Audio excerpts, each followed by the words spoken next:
had my EGD today. I showed home about 20 minutes ago. I went this morning. I woke up pretty early. I had to go get blood work done up here at my doctor's office before I went to get my EGD done. So I went up there to do that. Left there and went over to the hospital. I got to the hospital about 9:45, and then I sat in the waiting room for about 15 minutes. 10 o'clock, they took me back, registered me. I've got my wristbands and stuff, and then I paid my amount in full, which was $784.56, which, as you guys heard me explain in another video, that actually is going to look like to insurance that it's double that. So I went back to the surgical waiting room after that, waited there for a while. After I waited there, they called me back to the room to get me prepped by myself. I had on jeans. I could leave my jeans on. I had socks on.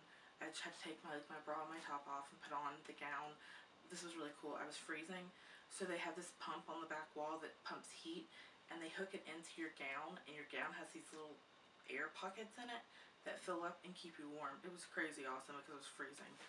I was not at all nervous, which was surprising because I thought I would get a little bit nervous at some point just because it's, a procedure. Didn't get nervous at all. I was really shocked by that. But I went back there, got prepped. They put my IV in, which was very painful because they couldn't put it here because I had blood drawn there earlier, and then I'm still healing here from blood last week. So she put it here, but my skin was literally pinched up. She had it shoved in so far. Oh my, it was so painful, and I'm not like weak with needles or anything, but it was extremely sore. It's bruised right now, and it's very tender to the touch. It hurts. But I sat in there forever because he was running behind. I was supposed to have been back for my EGD at noon. I didn't go back till 2:30. So we sat in the operating recovery room. My sister and I fell asleep for an hour at one point. We sat there just talking, laughing, watching things, not doing anything but being quiet for about 4.5 hours, which sucked because I had not eaten since last night at 10 o'clock. And it was like 2 something before I went back for the thing, and I was starving. I was so hungry. I hadn't had a drink of water, nothing, all day. I had absolutely nothing. My mouth was dry. I was so hungry, thirsty. It was miserable. So anyways, finally at 2:30, well, about 2:15, Dr. Weiss came back, which is the surgeon. Met him for the first time. He's very nice. He told me what they were going to do, asked me if I ever had a scope, told him no. Then about 10 minutes later, the nurse came in and wheeled me back. Getting into the room, there was like 4 people in there total, the doctor and 3 other people. The one guy was the one that hooked me up, and now that I think about it, I don't even remember them taking these off, but I had the little monitors on me, and yeah, so I had those on me, and they hooked those back up. They put oxygen on me. Then they had me roll over onto my left side, and he put a wedge behind me to keep me that way, and then they put a bite guard in my mouth, which had a hole in it about this big, and you bit and it covered your mouth, and it wrapped all the way around and snapped, so it would stay in place while you were asleep.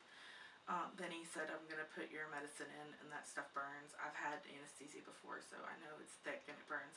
It was ice cold going in, and I felt it 3 different times. I felt it rushing in, and I felt it up to about here. It was ice cold in my arm, and it burned, and he was like, you're going to start to feel sleepy, and I laid there for a second with my eyes closed, and I opened them, and I still didn't feel anything, and then when I opened them, I was like looking sideways, and I was like, oh, here it is. Everything just went hazy. Oh, I just smacked where my IV was. That was stupid. Haha, that hurt. Anyways, so I don't remember anything after that, and then my sister said I was only back there for about 6 minutes.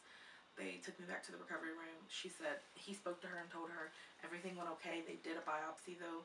He refer to it as a bug. I'm assuming it's like bacteria or something of some kind he took a biopsy of. But he said, you know, everything looked okay. It was just a precautionary thing. So fingers crossed everything's okay with that. I got back to the room. I woke up. My throat was killing me. My nose was really dry. My throat still hurts now. My nose was really dry, and it, like when I breathed in where it was so dry, it like kind of was painful, almost like a sharp cold pain. And so I such a bizarre taste. So when I woke up, apparently I kept asking the same questions. My sister was laughing at me about that. And then apparently I had the big time giggles, almost like laughing gas giggles. I remember the nurse standing next to me had on a shirt with bunny rabbits on it, and I thought it was the funniest thing ever. I don't even know. I laughed and laughed and laughed about that damn bunny rabbit shirt she was wearing.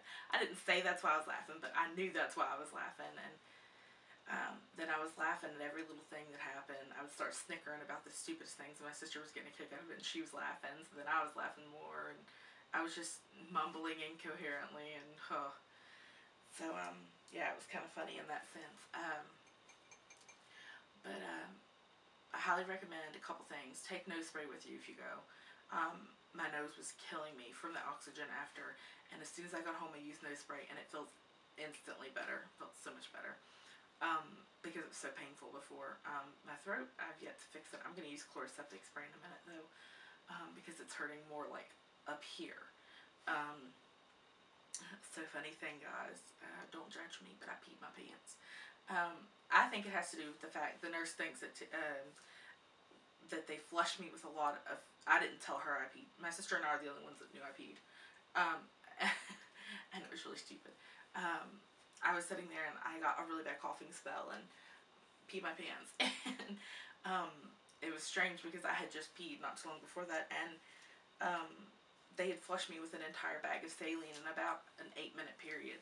So there was very little saline left, and it was full when we went in. So and the nurse was like, yeah, they flushed you pretty fast. So with them flushing me that fast, it made me pee my pants. And I'm pretty sure Rhonda Peach was the one that said that to me, make sure you go pee, because she peed her pants. So yeah, I'm totally on that boat with you. I pee my pants too. Oh my god. My sister was laughing so hard at me because I was like, I think I peed my pants, and she started dying laughing. Oh, anyways, so yeah, my throat's hurting really bad right now. It's really dry and raspy. I'm gonna put some chloroseptic spray in a minute, but I started to wake up, like I said, had the giggles. Finally they took the IV out, which is still hurting really bad. Took it out, thank heavens. I did have blood on my knuckle right here, which was strange because I did not have blood on my knuckle when I went in. So I don't know if that's from where they biopsied me or what it was from for me to have blood right there, but it was strange. The nurse came in and wiped it off and was like, I'm not sure why you have that there. So so she anyways, they finally told me I could go. I was kind of so weaving a little bit, and we went and got something to eat because I was starving. So we went to Golden Corral and got something to eat, and I really didn't eat a whole lot because I couldn't really eat the meats.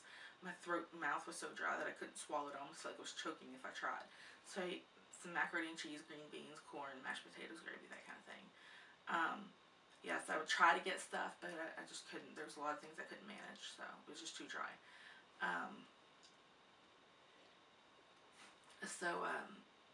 Yeah, we left there, ran to Kohl's. It started to get really sleepy when I was waiting for my sister at Kohl's. Well, then we drove to town, and I was awake the whole way to town, but my sister went into the bank. I fell asleep while she was in the bank. Then I stayed asleep until we got back to the house. I was exhausted. That medicine, I think, is still affecting me now. But everything's good. Okay, I'm home now. Like I said, the only thing I can tell you if you're going to have an EGD is nose spray and pee like crazy, so you don't pee your pants, because it's possible. I have the second person that I know of that's did it. But anyways, besides that, everything's okay. I'm just going to wait to hear back about the biopsy and an appointment, I guess, to follow up with them about the EGD itself. She's just a girl and she's on fire, hotter than a